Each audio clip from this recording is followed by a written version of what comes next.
जय Hind students. I hope कि मेरी आवाज आप तक क्लियरली जा रही होगी।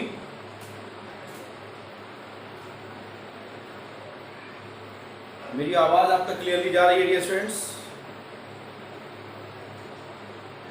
क्या मेरी आवाज आप तक क्लियरली जा रही है? देन मैं क्लास स्टार्ट करूं। जल्दी से एक मैसेज को टाइप कर दें, एस आर नो, या फिर कोई अपना वीडियो इमेज ऑन कर ले और हैंड्स रेज कर दे। अगर मैसेज टाइप नहीं हो रहा है, कुछ प्रॉब्लम है, तो रिक्वेस्ट है कि आप मुझे मैसेज दीजिए जिससे मैं क्लास स्टार्ट कर सकूं।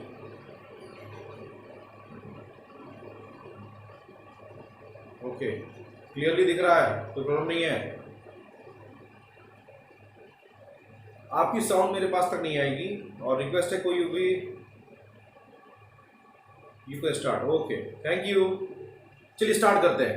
वीडियो आप लोग अपना ऑफ कर लीजिए, अपना ऑडियो ऑफ कर लीजिए, बस चुपचाप ध्यान से बोर्ड पे देखिए। आज का टॉपिक बहुत ही इंटरेस्टिंग है, ध्यान से देखिए। चलिए डियर स्टूडेंट्स, हम स्टार्ट कर रहे हैं आज का टॉपिक। कल मैंने आपको पढ़ाया था molar conductivity and equivalent conductivity के बारे में पढ़ाया था। आपको चीजें याद होंगी। Molar conductivity and equivalent conductivity के बारे में मुझे याद है कि मैंने आपको पढ़ाया था। ठीक है, तो क्वेश्चन ये उठता है कि मोलर कंडक्टिविटी क्या होती है, ये बता चुका हूँ। इक्विवेलेंट कंडक्टिविटी क्या होती है, ये बता दिया है। अब क्वेश्चन ये है कि जो आज का टॉपिक है वो है, मैंने कल एक होमवर्क आपको दिया था, what is the relationship between lambda M and lambda eq. दोनों के बीच में क्या रिलेशनशिप होता है, यही मैंने आपसे पूछा था ना भाई। तो मोस्ट ऑफ द स्टूडेंट्स ने मुझे आंसर दिया था लैम्डा एम जो होता है, लैम्डा एम इक्वल टू होता है कप्पा इंटू 1000 अपॉन एम, और लैम्डा इक्यू इक्वल टू सबको पता है कप्पा इंटू 1000 अपॉन एन। दोनों को डिवाइड कर दीजिए, ये कैंसिल हो गया, तो मिला क्या, lambda M upon lambda eq is equal to N by M. क्या हो जाएगा, एन बाई एम। ये रिलेशनशिप मैंने आपसे फाइंड आउट करने के लिए बोला था। मेरी साउंड देखिए, जिसको साउंड क्लियरिटी नहीं दिख रही है उनसे रिक्वेस्ट है कि जिनको साउंड क्लियरिटी नहीं है वो एक बार ग्रुप से एग्जिट हो जाए और फिर से ग्रुप को ज्वाइन करें, तो चीजें मुझे लगता है क्लियरली दिखने लगेंगी। रिक्वेस्ट है जिनको भी एक बार साउंड क्लियरिटी या वीडियो क्लियरिटी नहीं मिल रही है, उनसे रिक्वेस्ट है ग्रुप से एग्जिट होकर के फिर से ज्वाइन करें, चीजें सबसे अब क्लियर हो जाएंगी। ठीक है, चलो, तो ये रिलेशनशिप हमने फाइंड आउट करने के लिए बोला था और मोस्ट ऑफ द स्टूडेंट ने इसको फाइंड आउट किया भी है। ठीक है, उन लोगों को बहुत बहुत धन्यवाद जो लोगों ने क्वेश्चंस को मेरे सॉल्व किया। आज का जो टॉपिक है वो हमको पढ़ना है डियर स्टूडेंट्स, वेरिएशंस। क्या पढ़ना है, वेरिएशन ऑफ मोलर कंडक्टिविटी। आपकी बार के बोर्ड के लिए मेरी तरफ से इंपॉर्टेंट लिख लीजिए, एकदम पक्का है, बोर्ड में छपा हुआ पेपर है। ठीक है, तो थोड़ा सा ध्यान रखिएगा, आपकी बार के बोर्ड के लिए बहुत ही इंपॉर्टेंट है ये। Variations of molar conductivity with dilution.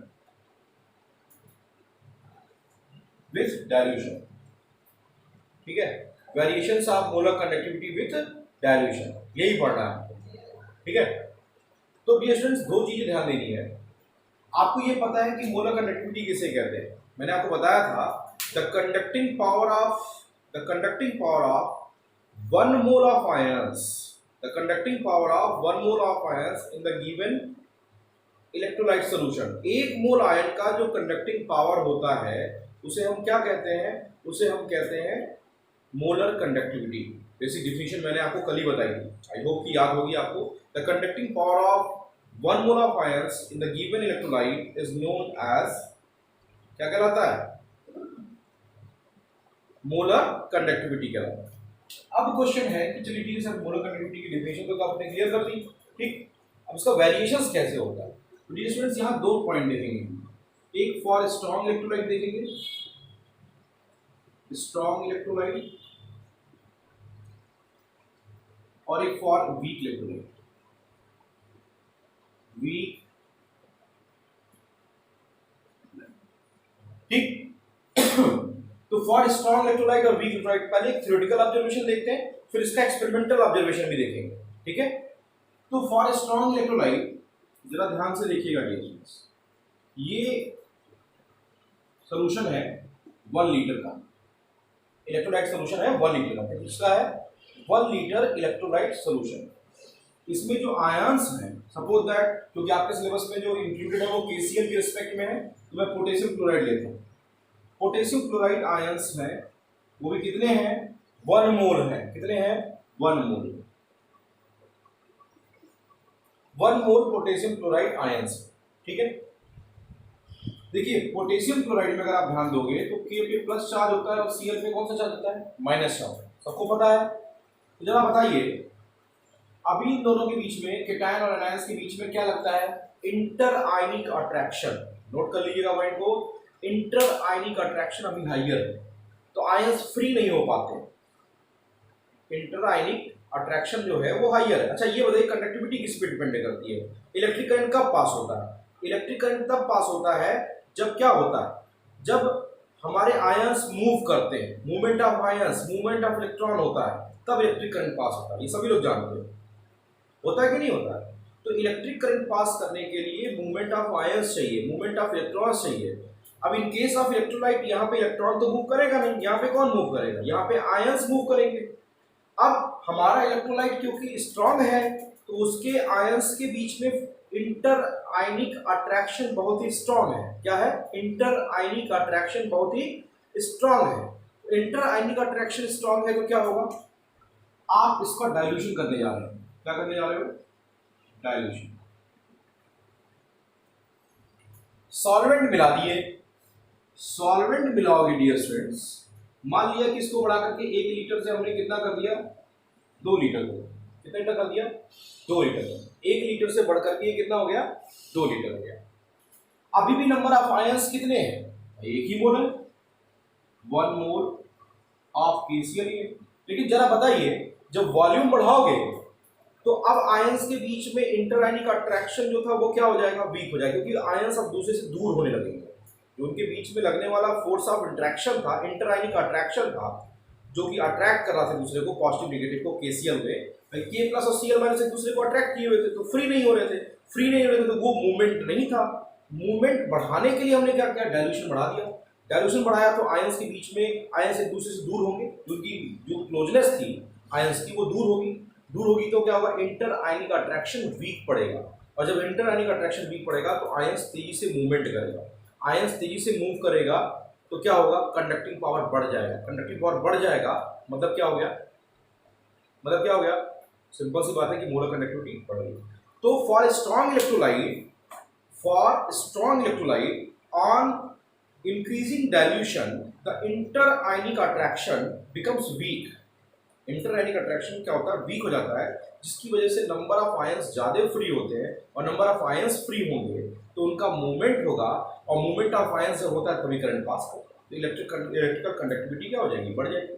तो डियर स्टूडेंट्स ओवरऑल क्लियर हो गया कि मोलर कंडक्टिविटी जो होती है for strong electrolyte on dilution increase करती है, what is the reason behind that, due to inter ionic attraction becomes weaker, inter ionic attraction becomes weaker, KCl के बीच में लगने वाला इंटर आयनिक अट्रैक्शन क्या होता है वीक हो जाता है, और जब वो वीक हो जाएगा तो आयंस फ्री हो जाएंगे, आयंस फ्री हो जाएंगे तो मूवमेंट करेंगे, और मूवमेंट करेंगे तो कंडक्टिंग पावर बढ़ जाएगा, ठीक है। तो स्ट्रॉन्ग इलेक्ट्रोलाइट के लिए बात समझ में आई, क्या समझ में आई, बात ये समझ में आई सर कि ऑन डाइल्यूशन, डाइल्यूशन का मतलब समझते हो कंसंट्रेशन कम करना, आपको बता चुका हूं, ऑन डाइल्यूशन मतलब जब कंसंट्रेशन घटाते हैं then inter ionic attraction becomes weak, so ions are free, तो क्या हो जाएगा movement of ions increases, movement of ions increase करेगा तो क्या होगा सिंपल सी बात है, कंडक्टिंग पावर जो हो जाएगा वो इंक्रीज करता है। Finally for strong electrolyte molar conductivity बढ़ती है कब? जब हम क्या करते हैं, डाइल्यूशन को। ये पॉइंट आपको स्ट्रॉन्ग इलेक्ट्रोलाइट के लिए क्लियर हो गया डियर स्टूडेंट्स? कोई प्रॉब्लम स्ट्रॉन्ग इलेक्ट्रोलाइट के लिए, केसीएल के लिए? चलिए वीक इलेक्ट्रोलाइट के लिए देखते हैं। भाई देखिए केसीएल जो है वो कंप्लीट आयनेशन होता है, लेकिन उनके बीच में इंटरआयनिक अट्रैक्शन है, बिठा दो उसको।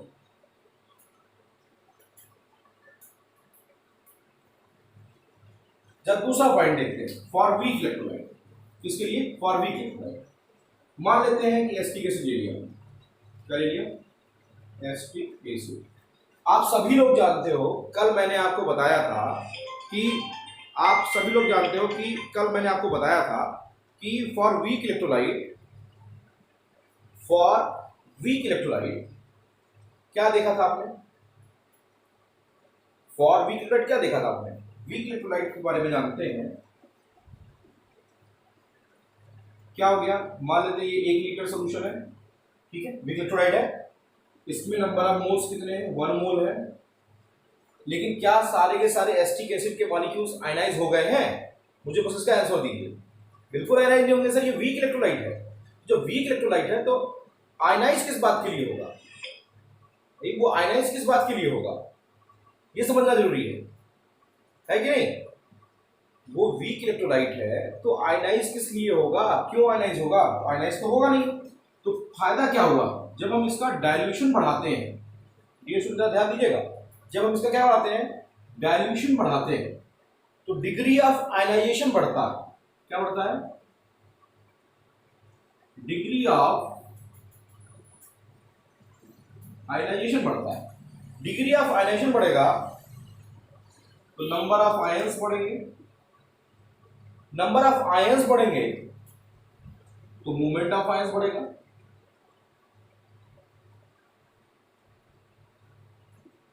मूवमेंट ऑफ आयंस बढ़ेगा तो कंडक्टिंग पावर बढ़ेगी,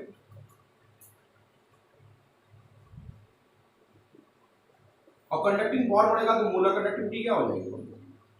तो क्या हुआ फाइनली कि वीक इलेक्ट्रोलाइट क्योंकि वो कंप्लीटली आयनाइज नहीं होते हैं, तो डाइल्यूशन बढ़ाने पर 2 चीजें होती है। एक तो नंबर ऑफ आयंस, जैसे 1 मोल था तो सारे के सारे तो आयनाइज नहीं हुए, 1 में से उसका 0.5 मोल आयनाइज हुआ।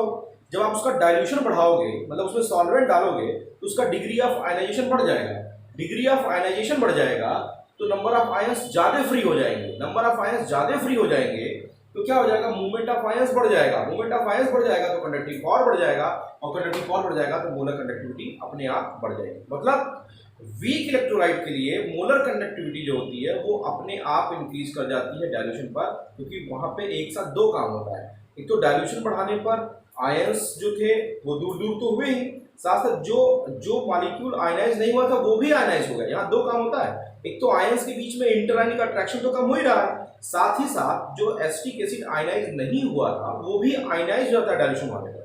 तो जब डाइल्यूशन बढ़ाने पर वो आयनाइज होने लगेगा तो बट ऑब्वियस है, सिंगल सी बात है कि एक तो पहले से आयंस थे, उनके बीच दूरी बढ़ी, मूवमेंट बढ़ा, और जो पुराने जो आयंस आयनाइज नहीं हुए थे वो भी आयनाइज हो गए, तो उनके भी आयंस हो गए। तो जो आयन पहले से थे प्लस आयंस और मिल गए, तो नंबर ऑफ आयंस ज्यादा आयनाइज हो गए, तो मूवमेंट बढ़ गया, मूवमेंट बढ़ गया तो कंडक्टिव पावर बढ़ गया, तो मोलर कंडक्टिविटी बढ़ गया। समझ में आता है कि नहीं है? इस तरीके से कंडक्टिंग पावर अपने आप इंक्रीज करता जाएगा। क्लियर है? तो वीक इलेक्ट्रोलाइट के लिए 2 फायदा होता है, और स्ट्रॉन्ग के लिए तो सिंपल सी बात है कि डाइल्यूशन बढ़ाए। स्ट्रॉन्ग के लिए डाइल्यूशन बढ़ाने के बाद क्या होता है? उनके बीच में लगने वाला इंटरआयनिक अट्रैक्शन कम होता है, आयंस फ्री होते हैं, उनका मूवमेंट होता है, कंडक्टिव पावर। लेकिन यहाँ पे क्या होता है? यहाँ डाइल्यूशन बढ़ाने पर जो आयंस फ्री हैं वो तो उनके बीच की दूरी तो बढ़ी, मूवमेंट बढ़ा, लेकिन जो आयंस आयनाइज नहीं हुए थे, जो मॉलिक्यूल, वो आयनाइज हो गए, तो आयनाइजेशन भी बढ़ गया। तो एक साथ 2 काम हुआ। इसीलिए अभी आप ग्राफ खुद देखेंगे कि वीक इलेक्ट्रोलाइट के लिए जो मोलर कंडक्टिविटी थी वो अचानक तेजी से बढ़ती है, उसको बोलते हैं स्टीपली इंक्रीजमेंट। वीक इलेक्ट्रोलाइट के लिए जो मोलर कंडक्टिविटी थी वो स्टीपली इंक्रीमेंट होता है, क्योंकि वहां एक साथ 2 काम होता है, वो उसमें डिग्री ऑफ आयनाइजेशन बढ़ता है।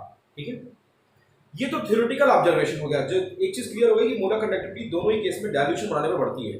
ठीक है, अब एक क्वेश्चन बता दो उसको। क्वेश्चन ये है, हम पढ़ने चले एक्सपेरिमेंटल ऑब्जर्वेशन, एक्सपेरिमेंटल एक्सप्लेनेशन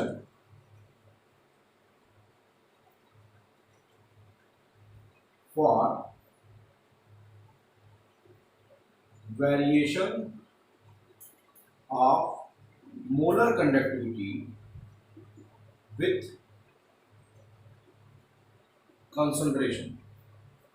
आपसे जब भी पूछेगा डायल्यूशन का तो आपको क्लियर है, वो भी ठीक है, लेकिन आपसे पूछेगा कि कंसंट्रेशन पे क्या इफेक्ट पड़ता है, कंसंट्रेशन का क्या इफेक्ट पड़ता है, तो आप कहेंगे कि sir the experimental verification for variation of lambda M with concentration can be explain with the help of डिवाई-हक्कल-ओहन-सागर।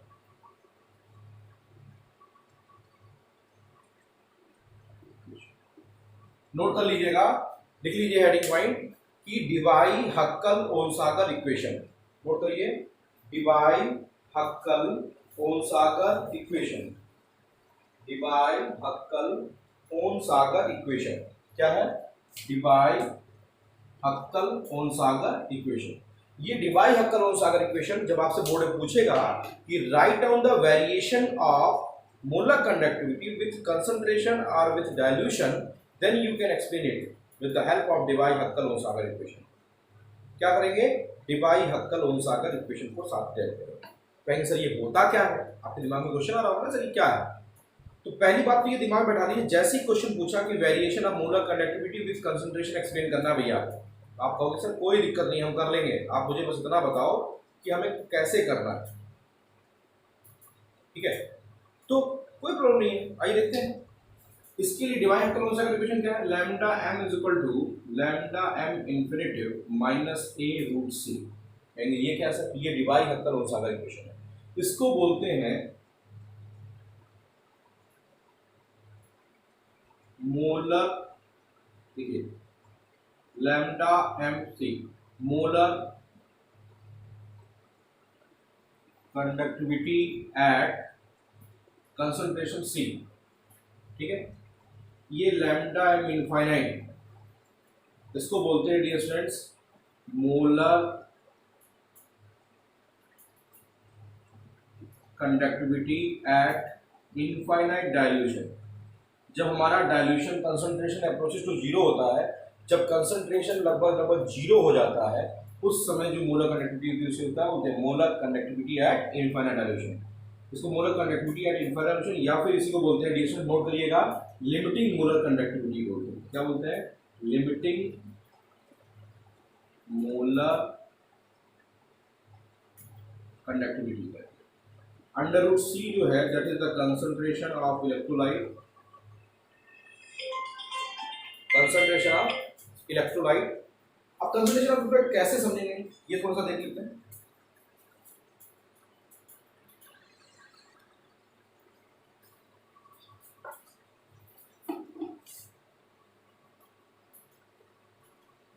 Dear students ये देखिए, जो हमने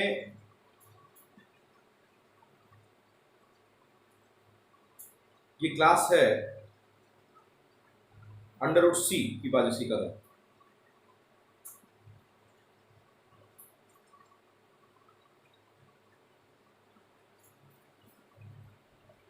अंडर रूट सी ये जो है ये कंसंट्रेशन ऑफ इलेक्ट्रोलाइट है, इलेक्ट्रोलाइट सॉल्यूशन है। ठीक है, कंसंट्रेशन ऑफ इलेक्ट्रोलाइट सॉल्यूशन है। और यहाँ पे जो ए है, ए के बारे में डियर स्टूडेंट्स जरा ध्यान दे दीजिएगा कि थोड़ा सा ज्यादा नहीं, ये जो ए है वो एक कांस्टेंट है, A is a constant at a temperature, ये कांस्टेंट है, A is constant at temperature for solvent it depends upon types of electrolyte, types of electrolyte. तो ए इज ए कांस्टेंट, ए यहाँ पे कांस्टेंट है जो कि टाइप्स ऑफ इलेक्ट्रोलाइट पे depend करता है। इस पे डिपेंड करता है, टाइप्स ऑफ इलेक्ट्रोलाइट पे डिपेंड करता है। जैसे एनसीईआरटी में अगर आप मैथ्स देखोगे तो एनसीईआरटी में आपको दिखाई देगा कि डिफरेंट टाइप्स के इलेक्ट्रोलाइट्स हैं, ठीक है, और उन इलेक्ट्रोलाइट्स के लिए इसकी वैल्यू डिफरेंट डिफरेंट है। जैसे मैं फॉर एग्जांपल आपको दिखाता हूं कि ये NaCl है, ये देखिए, इसको 1,1 टाइप इलेक्ट्रोलाइट कहते हैं, ठीक है। इसके अलावा ये MgCl2 है, ये MgCl2 है, इसको 1,2 टाइप कहते हैं, ठीक। ऐसे अलग अलग AlCl3 है, इसको कहते हैं 1,3 टाइप इलेक्ट्रोलाइट कहते हैं। तो अलग अलग टाइप्स के इलेक्ट्रोलाइट्स हैं डियर स्टूडेंट्स। इन इलेक्ट्रोलाइट्स को आप डिफाइन आसानी से कर सकते हो, ठीक है। तो चीजों को थोड़ा सा ध्यान देने की जरूरत है कि क्या ऑब्जर्वेशन आता है। जैसे मैं अगर MgSO4 की बात करूं तो MgSO4 में ये 2:2 मतलब 2:2 टाइप इलेक्ट्रोलाइट्स कहलाता है। क्या कहलाता है?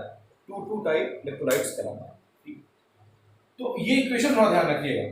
तो अगर आपसे कोई बोले कि molar conductivity at infinite dilution क्या होता है, तो आप बोलोगे sir the concentration approaches to zero. अभी सिर्फ ग्राफ से समझाऊंगा, ग्राफिकल रिप्रेजेंटेशन दिखाऊंगा आपको।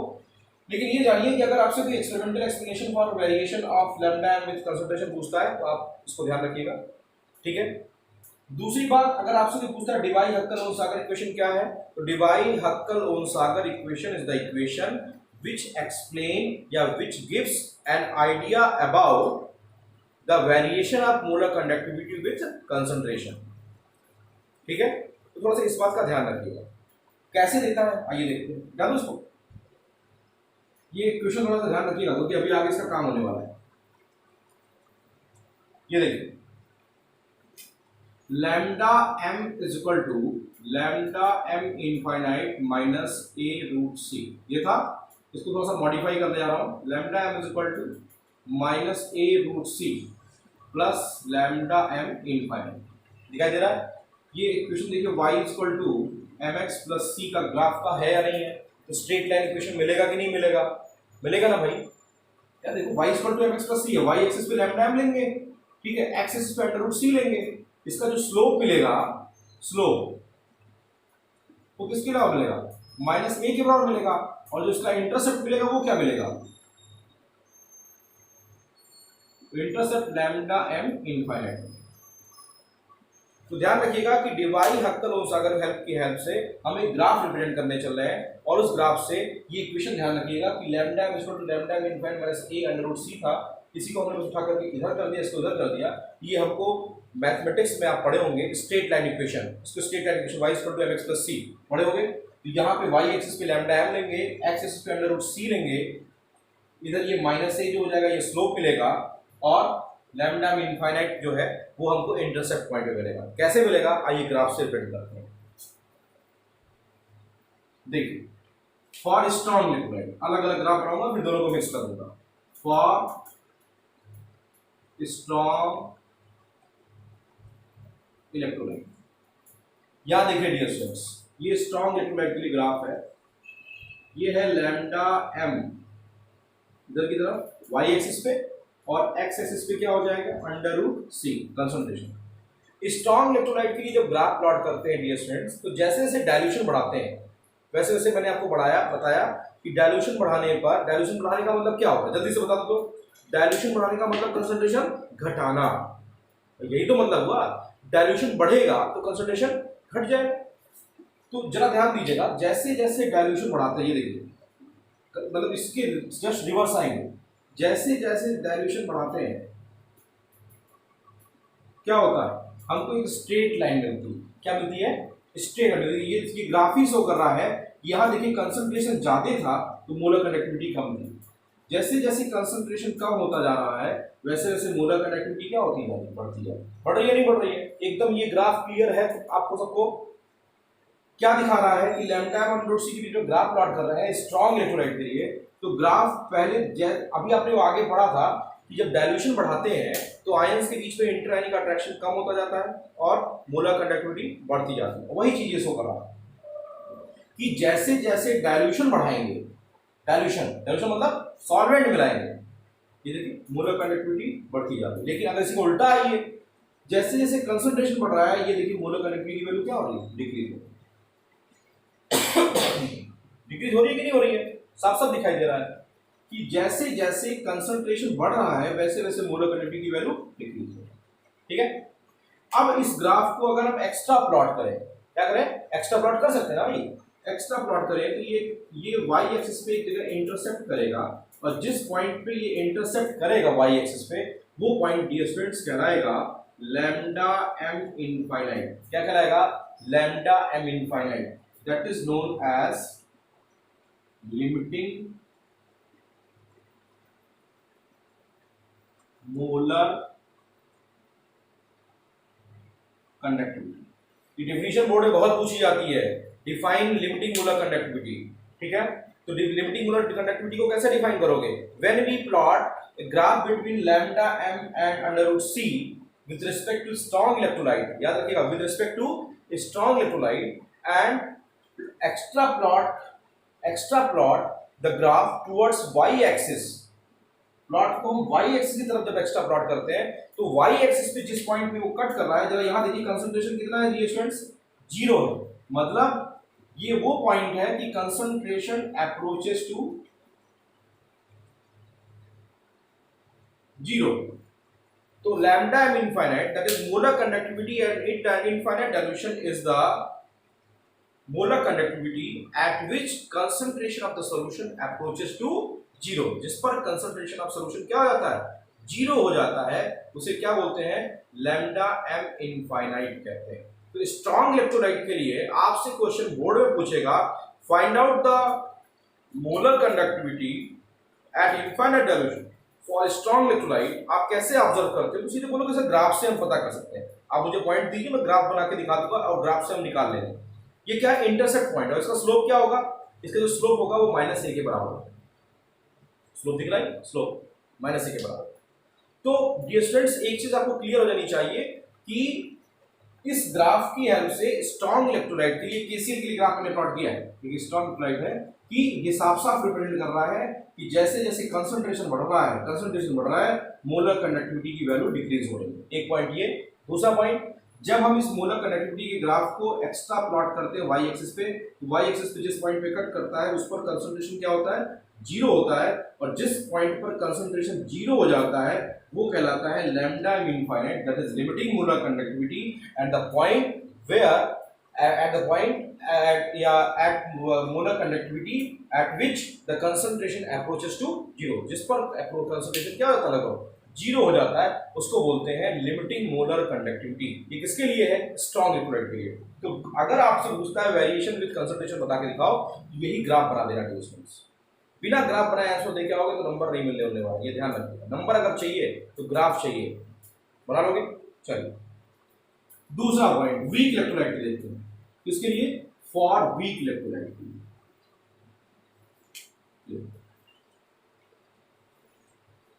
ये है लैम्डा एम और ये है अंडर रूट सी। ठीक है, जब इस वीक इलेक्ट्रोलाइट जैसे एसटी के लिए ग्राफ प्लॉट करते हैं तो हमको ग्राफ कुछ ऐसे मिलता है, ऐसे होता है।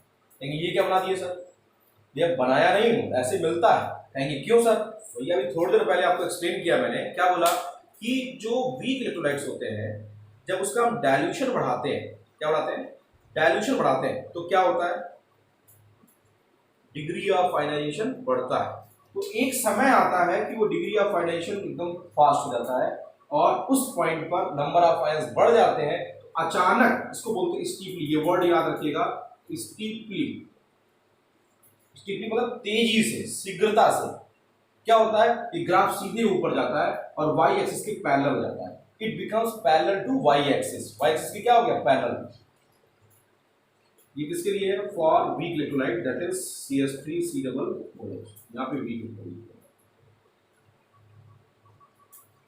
तो फॉर वीक इलेक्ट्रोलाइट ग्राफ क्या मिलेगा आपको, ग्राफ मिलेगा पहले स्लो धीरे धीरे इंक्रीमेंट हो रहा है और फिर अचानक तेजी से ग्राफ ऊपर जा रहा है, मतलब आपको देखना चाहिए या समझना चाहिए कि सर जब डाइल्यूशन मैक्सिमम था, जब डाइल्यूशन ज़्यादा था, कंसंट्रेशन लो था, तो उस समय मोलर कंडक्टिविटी एकदम हाई पे थी। लेकिन जैसे ही हम कंसंट्रेशन बढ़ाना शुरू किए, मोलर कंडक्टिविटी घटती चली गई। घटी कि नहीं घटी? इससे क्या रिप्रेजेंटेशन होता है? इससे साफ साफ रिप्रेजेंटेशन होता है कि डाइल्यूशन बढ़ाने पर इसके डिग्री ऑफ फ्रीक्शन बढ़ जाता है और इसीलिए अचानक ही तेजी से क्या होता है, ग्राफ ऊपर चला जाता है, नंबर ऑफ आयंस ज़्यादा फ्री हो जाता है। आई होप कि डियर स्टूडेंट्स कॉन्सेप्ट क्लियर हो रहा होगा। क्लियर है? तो लैम्डा मीन इनफाइनाइट। अब एक क्वेश्चन, सर लैम्डा एम तो मिल जाएगा, अंडर रूट सी मिल जाएगा, जरा इसका लैम्डा मीन इनफाइनाइट निकाल के दिखाओ मुझे। लैम्डा मीन इनफाइनाइट निकाल पाओगे क्या? निकाल पाओगे क्या? लैम्डा मीन इनफाइनाइट जो था वो इंटरसेप्ट था। लैम्डा मीन इनफाइनाइट क्या था? वो इंटरसेप्ट पॉइंट था। जरा इंटरसेप्ट करके दिखाओ मुझे इस ग्राफ को। कर पाओगे क्या? वाई एक्सिस पे बढ़ाओ इसको, वाई एक्सिस पे कट करना चाहिए। कट करेगा क्या ये? वाई एक्सिस पे कट नहीं करने वाला, तो नहीं कट करेगा। इसका क्या मतलब हो गया? इसका साफ साफ मतलब है कि सर ये कट नहीं करने वाला, और जब कट नहीं करेगा तो हमको लैम्डा मीन इनफाइनाइट नहीं निकाल पाओगे। तो वीक इलेक्ट्रोलाइट के लिए लैम्डा मीन इनफाइनाइट आप कभी भी ग्राफ की मदद से नहीं निकाल सकते। ये क्वेश्चन ध्यान रखिएगा। Lambda mean infinite for weak electrolyte या limiting molar conductivity for weak electrolyte you cannot obtain, you doesn't obtain, you never obtain with the help of किससे? ग्राफ। ग्राफ की वजह से नहीं निकाल सकते। क्वेश्चन है क्यों? Because at y axis the graph becomes parallel to y axis. देखिए दो दूसरे के क्या हो जा रहा है? पैरेलल हो जा रहा है, और पैरेलल हो जा रहा है तो गया क्रम से। समझ में आया? तो ग्राफ आपको क्लियर हो गया होगा स्ट्रॉन्ग और वीक इलेक्ट्रोलाइट के लिए। एनसीईआरटी में देखोगे तो ऐसे ग्राफ लिखा हुआ मिलेगा, या ग्राफ ऐसे बना हुआ मिलेगा।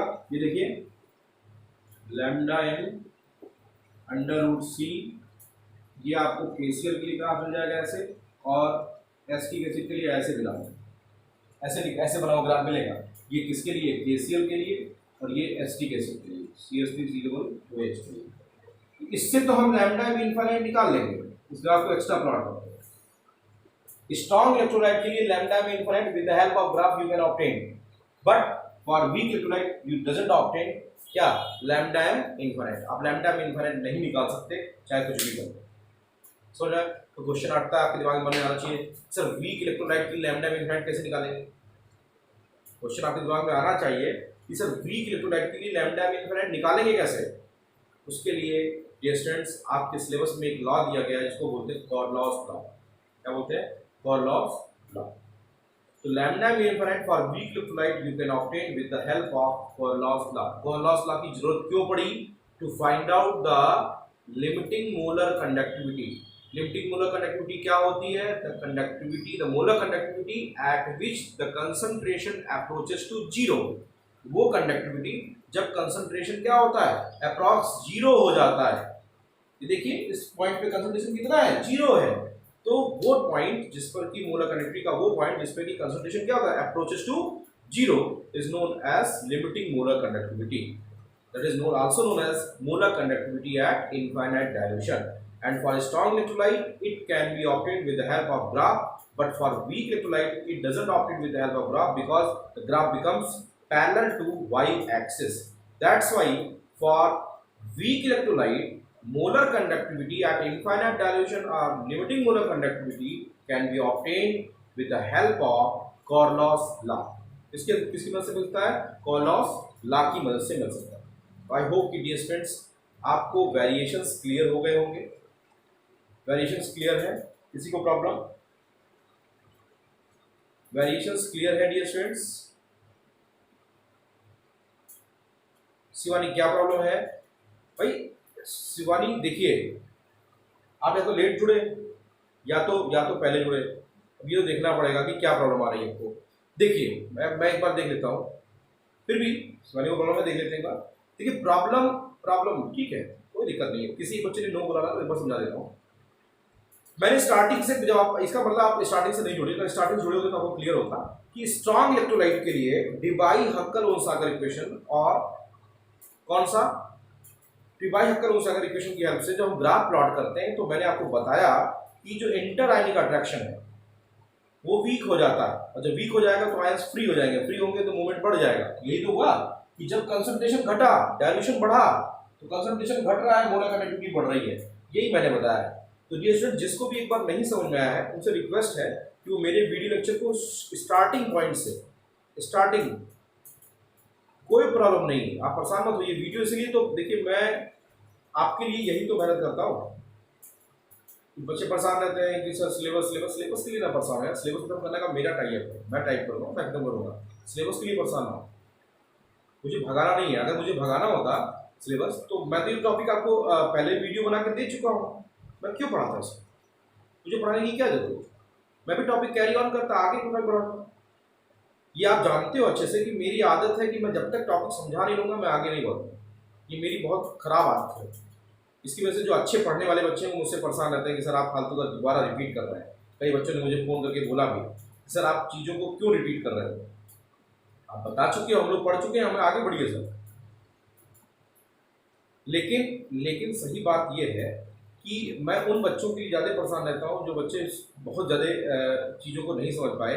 उस समय मैंने नॉर्मली आपको वीडियोस भेज दिए, आपने वीडियो देख लिए, बट अभी मेरा जो मेन मोटिव है वो मोटिव ये है कि चैप्टर खत्म हो, समझ में आ जाए, खत्म हो जाए चैप्टर। ये खत्म भी होने वाला है। अब केवल दो चीज़ें बची हैं इस चैप्टर में, एक कॉर्लॉस लॉ हमको डिटेल में पढ़ लेना है, ठीक है, और एक दूसरा फैराडे लॉ ऑफ इलेक्ट्रोलिसिस, ठीक है, ये दो पॉइंट बचे, तो लगभग चैप्टर खत्म है। तो मैं आपका टेस्ट लेने वाला हूँ चैप्टर का, ठीक है, कॉर्लॉस लॉ को छोड़ करके और फैराडे लॉ को छोड़ करके बाकी चैप्टर्स पूरा अच्छे से तैयार कर लीजिएगा आज इवनिंग के लिए। दो चीज़ों को छोड़ करके कॉर्लॉस लॉ और ये जो दूसरा चैप्टर पॉइंट है फैराडे लॉ, क्योंकि हमको सेल के बारे में, फ्यूल सेल के बारे में, सबके बारे में पढ़ा नहीं, उस सिलेबस में है नहीं। तो ये दो चीज़ें आप अच्छे से तैयार कर लीजिएगा। हम लोग उसके बारे में आज इवनिंग में पूरा एक टॉपिक का टेस्ट लूँगा, जितने भी टॉपिक आप पढ़ेंगे सबका टेस्ट, ठीक है। और जहाँ तक लॉग की प्रॉब्लम है तो यार लॉग के लिए परेशान ना हो, बोर्ड में लॉग टेबल नहीं दी जाती है, बोर्ड में लॉग की वैल्यू दी रहती है, तो लॉग के लिए परेशान ना हो। मैं भी जब क्वेश्चन दूंगा, न्यूमेरिकल दूंगा, तो लॉग की वैल्यू आपको प्रोवाइडेड रहेगी। तो लॉग या एंटी लॉग की वैल्यू के लिए परेशान मत होइए कि सर हमको देखने नहीं आता है, तो आप क्या देख के क्या करोगे। आपको एनसीईआरटी, आपको 10 ईयर्स ओल्ड जो है उसमें भी लॉग की वैल्यू पहले से देखोगे मिलेगी, ठीक है। तो लॉग के लिए बहुत परेशान मत होइए। दूसरी बात, मैंने कहा था कि हम लोग फ्राइडे, सैटरडे और संडे सेकेंड बुक पढ़ेंगे, मैंने पिछले लेक्चर में आपको बोला था। तो कल है फ्राइडे, कल हेलो एल्केन्स और हेलो एरीन्स चैप्टर स्टार्ट करो। संडे को हमारा चैप्टर कौन चल रहा है, वो तो संडे स्पेशल क्लासेस में चलेगा, उसको आप कवर करते चलिए, चैप्टर खत्म होता चलेगा। लेकिन कल फ्राइडे है, कल फ्राइडे को मैं आपको पढ़ाने वाला हूँ कौन सा, haloalkanes and haloarenes हम पढ़ेंगे। बायोमॉलिक्यूल संडे को चलेगा, ठीक है, वो संडे चल रहा है वैसे ही चलता रहेगा। लेकिन फ्राइडे और सैटरडे ये दो दिन हम लोग सेकेंड बुक के ऑर्गेनिक पार्ट को लेके चलने वाले हैं। मैं चाहता हूँ कि चीज़ें तैयार हो जाए, ठीक है। वो संडे स्पेशल क्लास है, वो तो चैप्टर माना ही नहीं जाएगा मेरे लिए, संडे स्पेशल क्लास को मुझे माना ही नहीं जाएगा, वो तो मेरे तरफ से आपको एक कहते हैं ना कि गिफ्ट है कि संडे वो स्पेशल बायोमॉलिक्यूल चला रहा हूँ, संडे को वो चैप्टर्स फिर नहीं पढ़ाने वाला। फिर मैं संडे जब मेरा बायोमॉलिक्यूल खत्म हो जाएगा तो मैं पीछे से रिवीजन शुरू करूँगा फर्स्ट चैप्टर से। संडे को, हर संडे हमेशा आपके लिए गिफ्ट होगा। गिफ्ट क्या होगा, बायोमॉलिक्यूल खत्म होगा, इधर के चैप्टर्स फर्स्ट से मैं फिर से रिवीजन शुरू कर दूँगा और इधर जो चैप्टर पढ़ा रहा हूँ वो पढ़ाता रहूँगा, ठीक है। तो बिल्कुल परेशान मत होइए, एकदम अच्छे से तैयारी हो जाएगी। बोर्ड की प्रिपरेशन मैं पूरी कराऊंगा आपको, बस थोड़ा मेरे साथ बने रहिए। कुछ हाँ, रिवीजन इन मस्ट, मैं तो बोर्ड, यही तो मैं कहता हूँ। 10 ईयर्स ओल्ड आप लगा रहे होंगे, मुझे लगता है कि आप मेरे भरोसे पे खड़े उतरेंगे। 10 ईयर्स ओल्ड लगा रहे होंगे, अगर लगा रहे होंगे तो बहुत ही मजा आ रहा होगा। अगर 10 ईयर्स ओल्ड नहीं लगा रहे हो तो परेशानी होगी, ठीक है। 10 ईयर्स ओल्ड लगाइए, ठीक।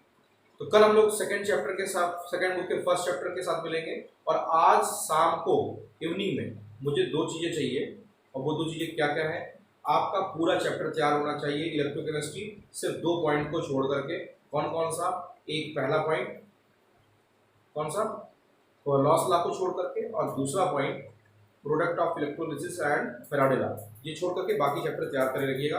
और लोगों को बता दीजिएगा मेरा होमवर्क अभी थोड़ी देर के बाद वीडियो अपलोड हो जाएगा। जो लोग के लिए नेटवर्क इशू था या प्रॉब्लम थी उनको वीडियो भी मिल जाएगा। मुझे लगता है कि मैं ही एक आपको वीडियो प्रोवाइड कर रहा हूँ जो डेली के डेली लाइव क्लास का वीडियो मिलता है मेरे ही द्वारा। ऐसा नहीं कि मुझे प्रॉब्लम नहीं होती है, बहुत प्रॉब्लम होती है, ठीक है। लेकिन उसके लिए मैं ये जानता हूँ कि बहुत सारे बच्चे गांव के एरिया में रहते हैं, रूरल एरियाज़ में हैं, उनके लिए प्रॉब्लम है, उनके लिए तो कुछ तो करना ही पड़ेगा। कष्ट उठाना पड़ता है, लेकिन ये आपके लिए है। ठीक है, थैंक यू डियर स्टूडेंट्स, हम लोग मिलते हैं इवनिंग सेशन में। ठीक है, थैंक यू।